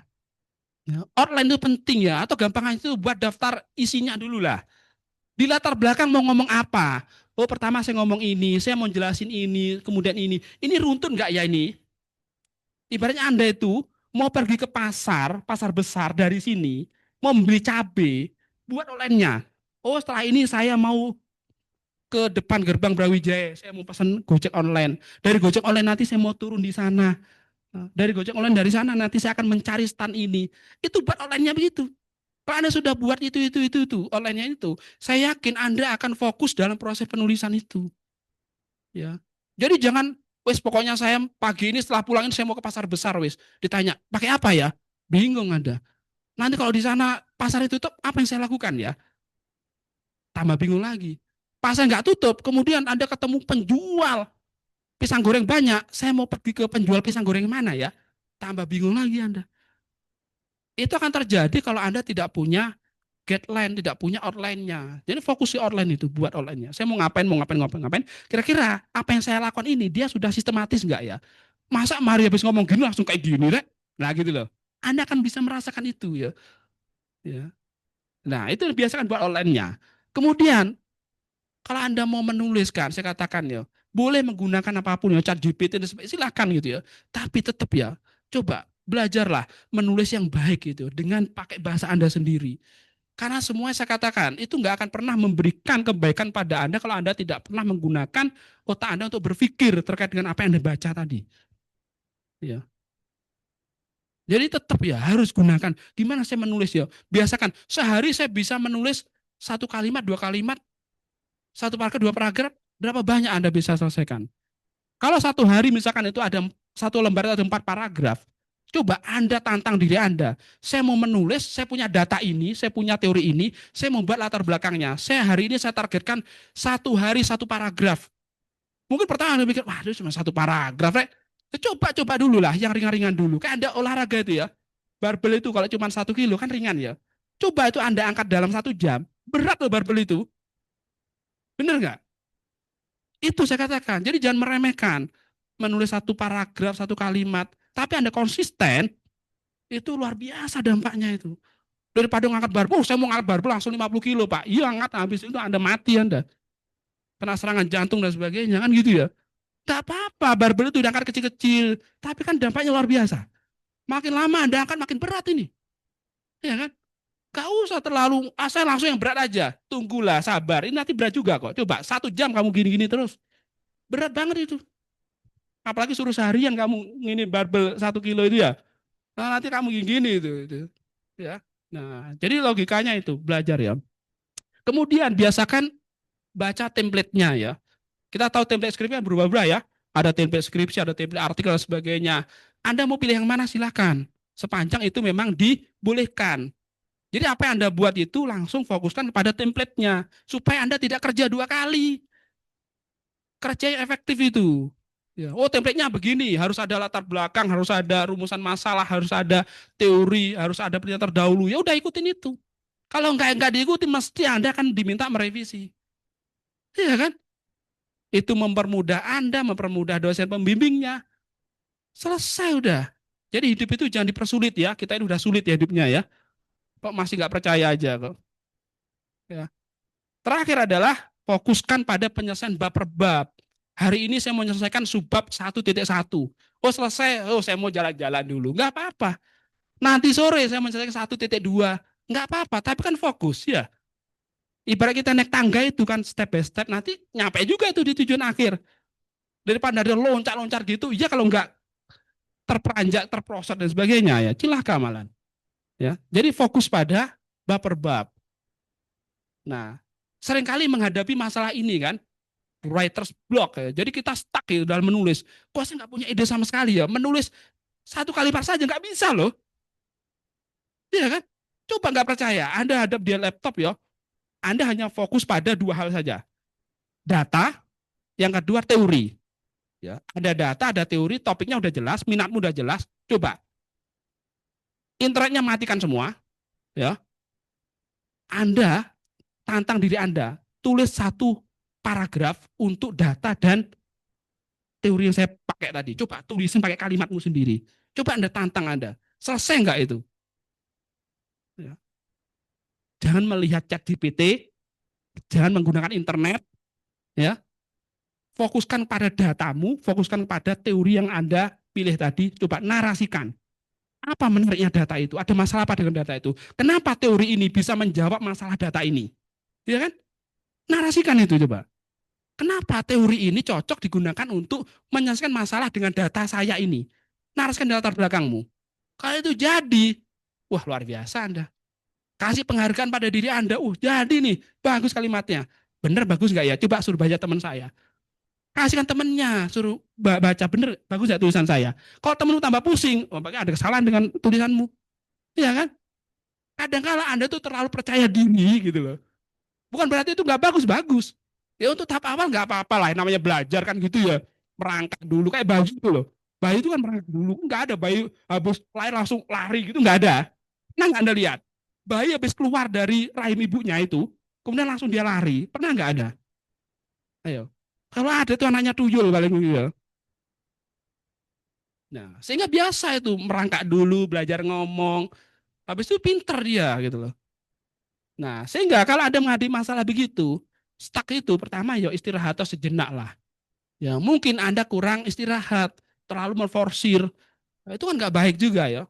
Banyak yang terlalu memforsir tiba kena stroke dan juga ya. Banyak ya. Ya, jadi biasakan istirahat sejenak ya. Kemudian mungkin lokasi kerjamu nggak pas. Oh, saya kerja di kamar. Kamar saya itu loh, habis bangun itu udah rusuh gitu. Aduh, ide saya mati ngeliat itu rusuh gitu. Ya, belum lagi pinggirnya bau dan sebagainya, nggak nyaman ya. Mungkin cari, oh kalau saya sekali-kali lah ngajak teman-teman ke kafe misalkan nggak apa-apa. Mungkin lingkungannya baru kan, ngeliat orang-orang baru dan sebagainya. Mungkin Anda akan tertantang menulis lagi. Itu hal yang bisa dicoba gitu loh. Kan sekarang enak ya. Oh di kampus, di depannya perpustakaan, di gazebo. Wah udah bosan saya di ini, saya nggak produktif, saya geser juga ke MOG misalkan. Atau sambil nonton 21 sambil ngetik ya. Nah, ngetik juga saya ini. Siapa tahu idemu jadi muncul di sana. Kan nggak salah juga ya. Sekali-kali lah kalau ke teater itu bawa laptopnya sambil ngetik gitu ya. Ngetik gitu. Lainnya nonton ada ngetik aja gitu ya. Bayangin coba. Ya ya non mainstream gitulah. Ya. Kemudian lakukan aktivitas yang kreatif lah. Buat kreativitas yang menurut Anda itu bisa meningkatkan produktivitas. Saya nggak tahu lah, tiap kita kan beda-beda ya cara-caranya ya. Dan yang berikutnya adalah menulislah bebas tanpa beban. Ya, jadi kalau Anda nggak Anda sama target pokoknya hari ini harus selesai satu paragraf, harus selesai satu. Pokoknya kalau ada kata harus gitu stres Anda. Nggak dapat ya nggak apa-apa. Nanti lagi kan gitu ya. Kadang-kala kalau pas lagi hoki satu hari bisa dapat 2 halaman 3 halaman ya. Kalau nggak hoki sehalaman pun juga nggak dapat juga. Ya nggak apa-apa ya. Jadi jangan dibebani ya. Jangan berpikir gini, kalau saya menyelesaikan 30 halaman, sehari satu halaman, maka sebulan selesai. Kalau skripsi pakai artikel itu hanya 15 halaman, maka 15 hari Anda bisa kompre, kan gitu ya. Iya kan? Oh, 15 hari kompre saya bisa. Kenapa? Karena cuma 15 halaman. Sehari satu halaman selesai saya. Kan 2 minggu lagi Anda sudah lulus, ya sudah. Tapi kan bebanmu kan berat banget gitu loh. Bebanmu berat banget itu. Belum lagi berhadapan sama dosen, tulisanmu tuh loh, nggak jelas bahasanya. Stres Anda pulang ya. Mau tulisan nggak ada analisisnya gini mau diujikan, apanya diujikan? Mau dibantai penguji dah, stres lagi pulang gitu ya. Dan itu sering terjadi. Jadi tulislah gak usah beban lah. Meskipun Anda mentarget 1 semester, kalau Anda sudah usaha optimal untuk mencapai itu ada yang terbaik buat Anda gitu loh. Daripada dipaksain pokoknya 1 semester harus lulus. Kalau bahasanya pokoknya ya repot ya kan?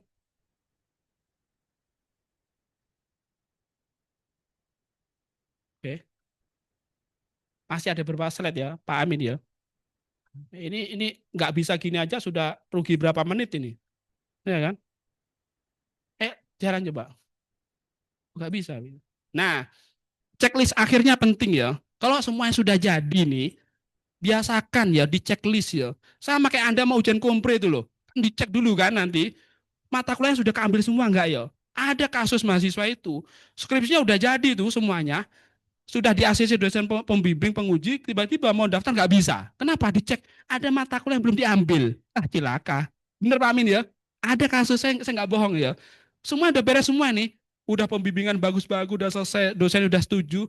Tiba-tiba sudah ACC kompre, daftarlah dia, dicek. Ada mata kuliah belum diambil ini. Nggak bisa kompre. Kapan ngambilnya? Semester depan. Kenapa? Karena baru tawarkan semester depan. Mampus kamu. Dan itu terjadi loh. Ya, Pak Amin ya. Saya nggak bohong loh ini serius ini. Ada mahasiswa yang gagal ujian kompre hanya gara-gara dia salah melakukan checklist begini. Ya, ada mata kuliah yang belum terambil, ada mata kuliah wajib yang harusnya lulus, dia nilainya D misalkan. Ada begitu, sehingga harus dia diulang dulu. Pending dia ujian komprenya, nangis dia. Ya semoga nggak terjadi lagi di semester ini. Ya, oleh karena itu dalam konteks yang lebih spesifik, saya bicara skripsi saja. Biasakan checklist ini dilakukan ya. Semua bab sudah lengkap enggak? Jangan-jangan bab 2-nya belum Anda kerjakan. Gitu ya. Loh, bab 2-nya enggak ada, gimana coba? Ya. Apa mungkin? Loh, mungkin loh ya. Anda terlalu enjoy dengan apa yang Anda tulis, ada hal yang Anda lupakan di sana. Cek lagi. Kalau Anda pakai data, cek datanya. Sumber datanya sudah ada enggak? Benar enggak sumber datanya? Jangan-jangan saya menganalisis pakai variabel yang salah, data yang keliru. Ya, bisa juga itu. Jadi biasakan dicek ya, data analisisnya udah valid belum? Formatnya sesuai enggak? Ya, jangan-jangan formatnya enggak sesuai. kelengkapan ujiannya lengkap enggak. Ini hal yang sederhana tapi ini menentukan masa depanmu ya kan. Nah, jadi biasakan checklist akhir. Kalau udah oke, ya masuk kompre. Nah, lanjut aja. Nah, ini satu slide, dua slide terakhir kayaknya. Nah, lanjut, Bi. Nah, nanti kan udah ujian kompre, setelah kompre nanti ada yudisium, ada wisuda, ada jadi sarjana, ya. Kemudian kalau nggak dapat pekerjaan ya menganggur dulu kan gitu ya kan? Nah, sehingga Anda akan memulai tantangan berikutnya yang sesungguhnya memilih menganggur, memilih bekerja, ya, memilih langsung menikah kan gitu ya. Kalau udah punya jodoh ya, kamu udah punya jodoh belum? Nah, kan gitu aja. Loh ini kan kok ketawa gitu ya? Ya kan? Itu kan harus ya. Ya, siapa tahu jodoh Anda itu ada di sebelah Anda. Kan benar gitu ya? Benar nggak? Ya kan?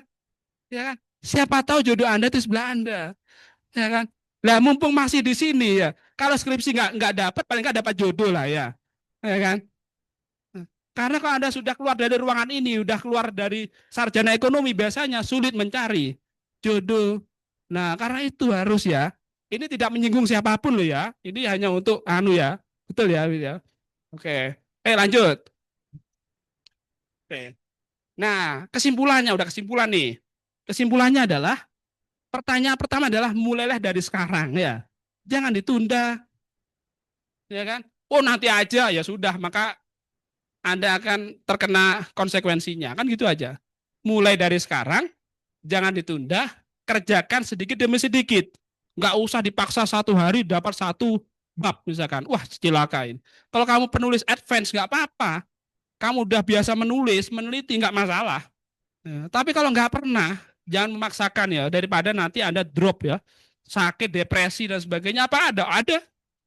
Ada mahasiswa yang sampai depresi hanya gara-gara mentarget dirinya sendiri lebih tinggi daripada kemampuan dia. Ya, sehingga semoga nggak terjadi ya di Anda ya. Apalagi ada targeting dari orang tua yo, harus lulus semester ini. Kenapa? Semester depan mau dinikahkan misalkan. Ya, nah, harus target itu, repot juga itu. Ya, fokus pada tujuan akhir, kemudian nikmati prosesnya.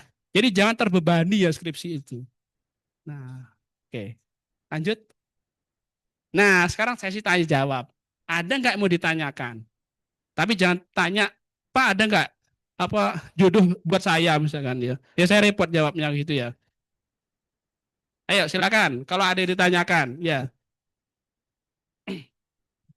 Diri. Diri. Assalamualaikum warahmatullahi wabarakatuh. Salam warahmatullahi wabarakatuh. Kemudian seperti dari Islam,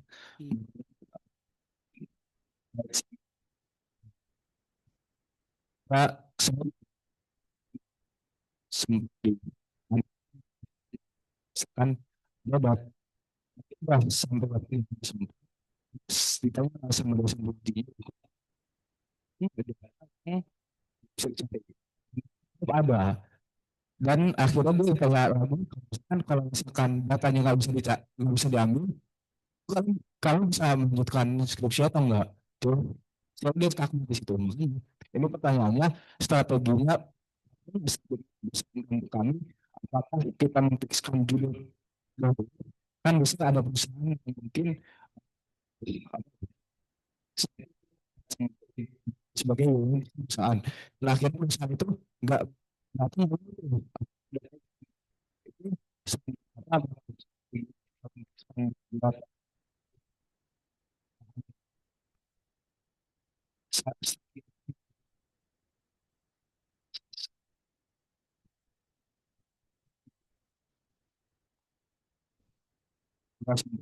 Itu yang harus kita ambil gitu.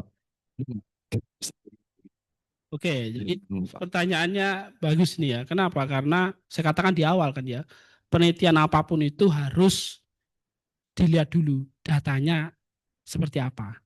Ya kan? Tadi saya juga sudah mengatakan penelitian yang bagus seringkali datanya itu juga nggak tersedia secara saklek ya. Artinya apa? Kalau teori produksi pakai fungsi LK gampang nyari datanya.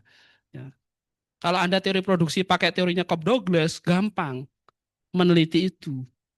Kalau Anda tambah dinaikin pakai teorinya Solo model, teori produksi pakai Solo, Q fungsi dari A, LK, Ya, di situ ada A, ada teknologi progres. Nah, itu tantangan bagi Anda. Gimana Anda mendefinisikan kemajuan teknologi, mencari datanya bentuknya kayak apa, itu Anda harus searching banyak literatur itu. Ngumpulin perintah terdahulu, ngumpulin literatur-literatur dan sebagainya, baru Anda akan mendapati pencerahan, oh ternyata A itu begini di datanya. Nah, sehingga kalau Anda kemudian nanti takut dengan stuck terkait dengan cari data, mungkin Anda salah menggunakan teorinya. Kalau Anda meneliti teori produksi, jangan teori produksi yang advance. Ya, kalau udah Solo, Menke, Romer, Will itu kelasnya S2, S3. Salahnya siapa Anda pakai penelitiannya teorinya S2, S3? Ya, pakai teorinya S1 saja. Sama kayak Anda meneliti konsumsi misalkan. Konsumsi kalau Anda belajar yang teorinya kan gampang ya. Y fungsi dari income ya. Ya kan? Konsumsi pengaruh dari pendapatan. Itu teorinya Keynes. Pendapatan kan pendapatan masa kini. Kalau Anda nanti pakai teorinya Samuelson, teorinya Friedman dan sebagainya, ada intertemporal, consumption teori, ada apa konsumsi periode sekarang, periode masa depan, repot lagi Anda, ya kan? Nah, sehingga sesuaikan dengan teori yang Anda pahami.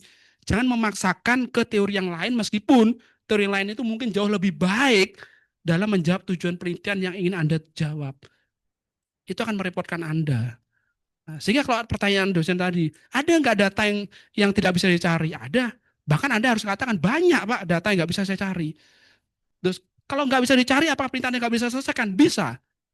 Kenapa? Kok bisa? Karena saya nggak pakai data yang nggak bisa dicari tadi, Pak. Kan gitu ya? Data yang nggak bisa cari banyak, tapi saya tidak memakai data yang tidak bisa saya cari. Sehingga tetap penelitian saya bisa jalan dengan cara itu. Kalau tadi saya katakan teori konsumsi itu kan banyak. Intertemporal, consumption, konsumsi hari ini, konsumsi masa depan. Anda mau teori yang mana? Kalau Anda nggak bisa mencari teori yang di sana, ya pakai teori yang ini. Toh topiknya juga konsumsi. Nah, sehingga idealnya adalah penelitian apapun, tentu pertama adalah dua hal ini nggak boleh dihilangkan. Teori utamanya apa, datanya bagaimana. Kalau pakai data ini, dengan teori ini, kok ada yang hilang variabelnya, oh berarti teorinya nggak pas di situ. Kalau datanya ada ini, maka teori cocok itu apa? Oh teori yang ini. Ya begitu aja. Sehingga dua hal itu nggak boleh dihilangkan. Itu namanya mutually eksklusif ya. Dua-duanya harus dipenuhi. Nggak ada A atau B nggak. Tapi A dan B. Ya, jadi bedakan ya. Bukan A dan atau B, bukan. Tapi A dan B. Itu nggak sama maknanya. Nah, kalau A dan atau B kan enak. Kalau nggak dapat A, ya boleh B. Kalau ada A atau ada B, pilih salah satunya. Kalau ada dua-duanya bisa dipakai dua-duanya. Itu namanya A dan atau B. Tapi kalau dia udah jelas A dan B, teori dan data, maka Anda harus dapat dua-duanya. Ya, oleh karena itu kembali lagi pahami teori yang Anda pelajari, teori ini bisa nggak ya datanya dicari. Kalau nggak, Anda nggak mampu, coba ganti teori yang lebih Anda pahami. Nggak usah minder ya, Pak, teori konsumsi masa diteliti sih. Loh, kata siapa nggak menarik? Coba Anda meneliti mengenai teori konsumsi antar waktu. Oh dulu ayah saya itu jadi petani, pendapatannya sekian-sekian. Apakah anaknya sekarang itu harus jadi petani juga? Nah, pertanyaan menarik juga kan? Kenapa sekarang Anda jadi sarjana? Apa gara-gara ayahmu dulu itu juga semuanya sarjana? Apa gara-gara ayahmu dulu itu nggak pernah kuliah, sehingga dia tuh nggak pengen anaknya itu seperti ayahnya, sehingga Anda harus kuliah S1, S2, S3, bahkan jadi profesor? Apa nggak mungkin itu? Mungkin. Itu kan teori konsumsi aja. Apa kalau pendapatannya begitu, begitu, begitu, apakah bisa nanti kuliah sampai sekian? Kan konsumsi toh. Konsumsi kan nggak hanya makan saja toh. Tuh. Tergantung perspektif apa yang Anda gunakan. Teorinya mungkin sangat sederhana, sangat dasar, tapi kalau Anda mengupas dengan tajam, ya, itu akan menjadi sesuatu yang luar biasa. Selama ini kan ada modelin tuh, konsumsi merupakan fungsi dari pendapatan dan sebagainya. Oh, kalau pendapatan naik, ini naik, X2 naik, ini naik. Selama ini Anda berbicara parsiali saja. Oh, coba kreatif lah. Sekarang saya interaksikan nih. Kalau A dan X1 dan X2 naik bareng-bareng nih, dampaknya ke Y-nya itu apa? Kalau X1 dan S3 turun bareng-bareng nih, dampak ke Y-nya gimana? Kalau dia naiknya 2 kali lipat nih, dampaknya gimana? Itu kan simulasi menarik. Oh, kalau B ini, independen B ini ternyata dibentuk dari fungsi yang lain nih, itu gimana cara memodelkannya? Nah, kan menarik juga. Iya toh? Oh, ternyata kayak teori JDP itu loh. C, I, G, dan sebagainya. Oh, C itu ada fungsi lagi, I itu ada fungsi lagi, ini fungsi lagi. Itu kan model-model yang berjenjang ya. Ya, model persamaan simultan dan sebagainya, salah satunya kan gitu ya. Nah, itu kan sesuatu yang menarik diteliti. Jadi bukan karena teorinya terlalu dasar, karena modelnya sangat sederhana, kemudian penelitiannya nggak menarik, bukan masalah itu. Ya. Menarik tidaknya tergantung bagaimana Anda mengupas itu. Makan nasi goreng mungkin biasa aja kan gitu ya. Tapi menjadi luar biasa kalau makan ditemani siapa, kan gitu ya. Iya toh. Ya, ditemani siapa, di tempat mana, dalam forum apa, iya toh. Jadi luar biasa. Menunya sederhana, nasi goreng. Tapi nasi goreng itu menjadi luar biasa kalau itu menjadi jamuan dimakan Pak Prabowo pada saat rapat di sini. Dia yang makan nasi gorengnya Pak Di tadi itu. Wah, apalagi Pak Di itu kan rame itu. Padahal harganya murah meriah. Itu kan. Jadi mendengarkan value itu bukan karena nasi gorengnya itu, bukan. Tapi nasi goreng itu berada pada momen apa? Dia disajikan pada saat apa? Bentuk penyajiannya kayak apa? Ya. Jadi jangan digeber uyah. Pokoknya kalau saya mau makan nasi goreng, wah saya jadi nggak prestis ini masa makan nasi goreng. Udah nasi digoreng lagi, energinya habis itu, kayak makanan sampah jadinya. Nah itu kan gitu ya. Ya, ya nggak perlu kayak gitu. Ya. Nah semoga itu bisa mencerahkan ya. Jadi mohon ya, kalau Anda mau penelitian apapun, ya dua hal itu jangan dilupakan ya. Fokuskan pada teori saja. Sebanyak teori apa sudah pelajari, pilih satu aja lah. Nggak usah terlalu apa namanya, oh saya harus pakai 3, 4, 5 teori Pak untuk penelitian saya nih. S1 ini misalkan. Masa IPK saya 3,98, saya meneliti teori konsumsi biasa aja. Nggak usah terlalu begitu, itu namanya membebani Anda. Ya, yang IPK-nya bagus-bagus nggak bisa ngomong saat kumpre itu banyak. Ya, yang IPK-nya bagus-bagus kumpre itu nggak lulus juga ada. Ya, jadi saya katakan ya, udah sekarang percaya diri saja dengan apa yang Anda miliki sekarang, pastikan apa yang Anda buat itu menjadi masterpiece Anda pada saat Anda nanti melakukan sidang ujian komprehensif itu. Nggak usah minder dengan apa yang Anda buat, tapi yakinlah itu adalah masterpiece, sesuatu yang terbaik yang bisa Anda hasilkan pada saat ujian kompre. Ya.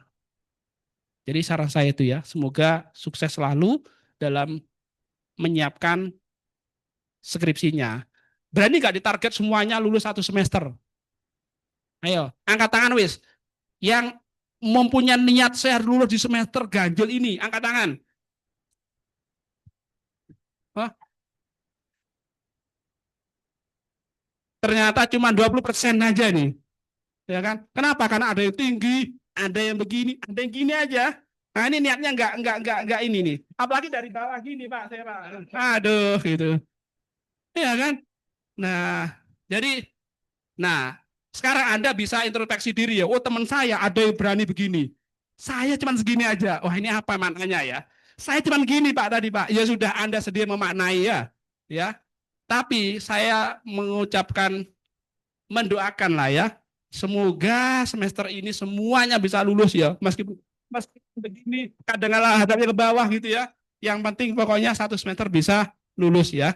Anda akan bisa melakukan hal yang lebih baik lagi di kedepannya jika lulus di semester ini gitu. Dari saya itu saja ya. Cukup ya? Masih ada waktu Masih ya? ada 5 menit. Oh, masih ada 5 menit katanya. Ayo ada kalau ada tanya habis. Iya. Ini masa ada 4.000 orang ini sing tanya cuma satu. Ya kan? Ini kita sudah bersama dengan ahlinya. Kalau olah datanya stuck gimana Pak? Gitu misalnya. Silahkan ditanya. Satu penanya lagi mungkin. Namanya penasaran dia mau tanya. Ya. Penasaran mikir daripada nggak bisa tidur loh pulang. Ayo. Siapa yang mau tanya? interpolasi data itu boleh nggak sih Pak? Gitu Nah, itu yang misalnya. ujung sana itu ada yang bertanya itu tadi. Silahkan yang Nah, pertama. di ujung itu ya. Masa dari 4.000 ini cuma satu orang, Rek? Bertanya itu paling mudah ya. Yang sulit itu menjawab. Iya. Uang bertanya adalah Anda nggak berani ya. Yang repot yang menjawab nanti.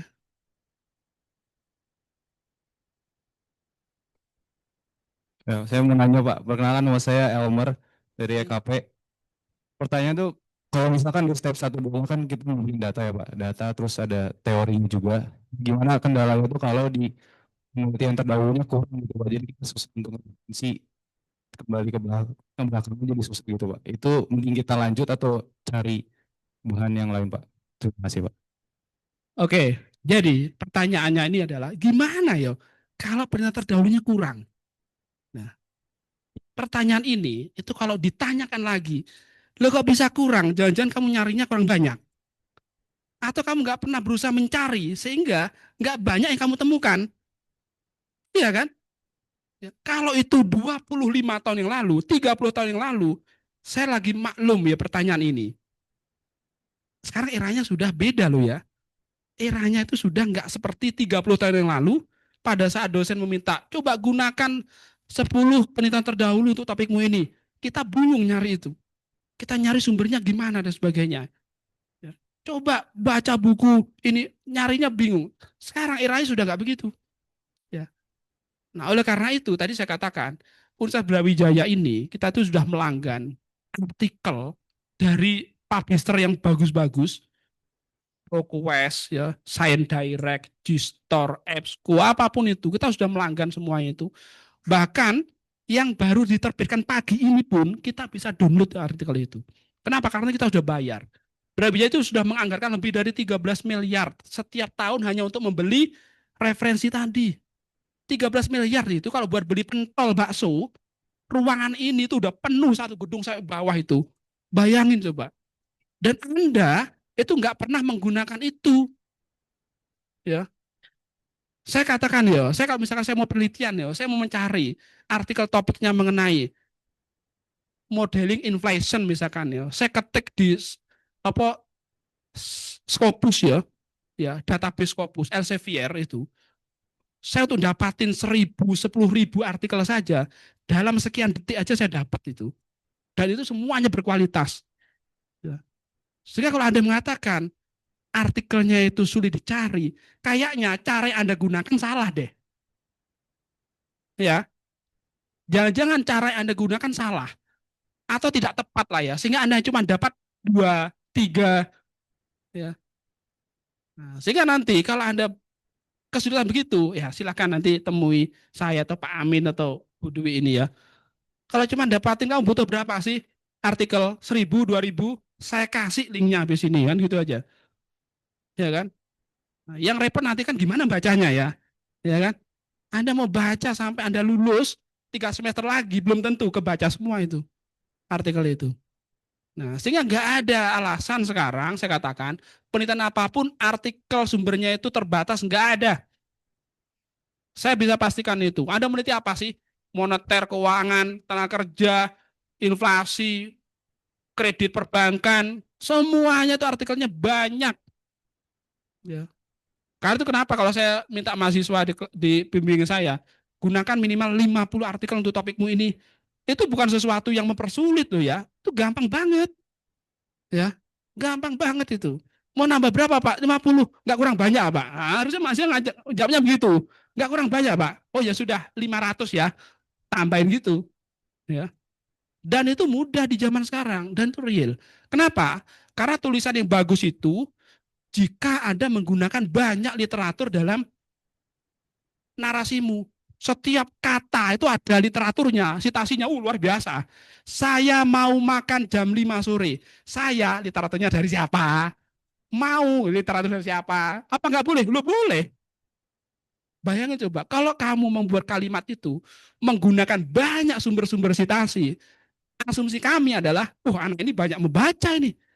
Saya saja itu ada citasinya coba. Makan di warung Pak Joni saja itu ada citasinya coba. Kenapa kau harus Pak Joni? Karena si A itu ngomong, kan gitu ya, bahwa warung itu enak menunya. Sehingga saya harus makan pecel di jam 8 pagi di pecelnya Pak Joni.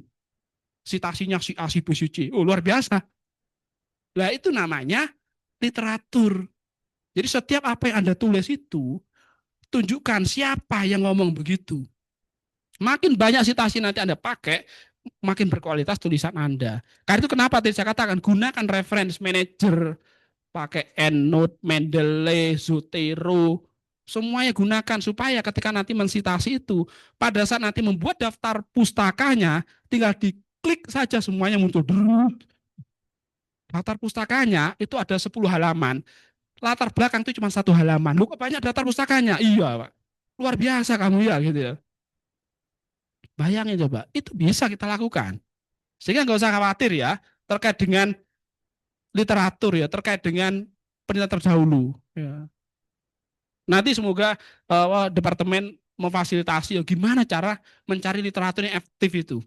Ya, nanti saya ajarin gimana cara mencari metadatanya, cara mengambil datanya itu kemudian diolah supaya dia bisa menjadi kalimat yang bagus dan sebagainya. Apalagi kalau Anda mau bermain pakai ChatGPT ya gampang gitu ya. Kan gitu aja. Tapi tetap ya harus dibaca, dipahami, dikritisi gitu loh. Ya, jangan asal pokoknya dipakai aja selesai kumpulin jebret gitu. Buat apa? Ya, ya, jadi itu apa namanya jawabannya ya. Semoga yang lain juga apa namanya paham ya. Satu pertanyaan lagi boleh nggak? Atau habis ini? Oh, sekarang sudah habis ini ya. Nggak boleh lagi ya.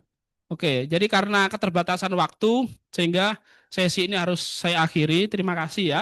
Saya mohon maaf jika dalam penyampaian ada hal-hal yang kurang berkenan, misalkan ada yang menyinggung, wah ini Pak Setio ini rasis misalkan ya, mohon dimaafkan ya. Tidak ada tujuan apapun ya. Ini hanya untuk aktivitas supaya Anda mudah memahami apa yang saya sampaikan saja. Semoga nanti di pertemuan pembimbingan, salah satu dari Anda, salah dua, salah tiga, salah empatnya itu bisa menjadi mahasiswa bimbingan saya ya.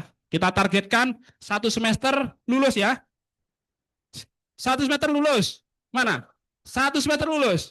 Nah, kan sekarang baru maba kan, sehingga kita semangatnya luar biasa gitu ya. Oke, terima kasih ya semuanya. Assalamualaikum warahmatullahi wabarakatuh. Waalaikumsalam warahmatullahi wabarakatuh. Oke, ya. Izin ya. Terima kasih Prof. Setio eh, atas materi yang sangat berguna ya buat teman-teman semua. Baik.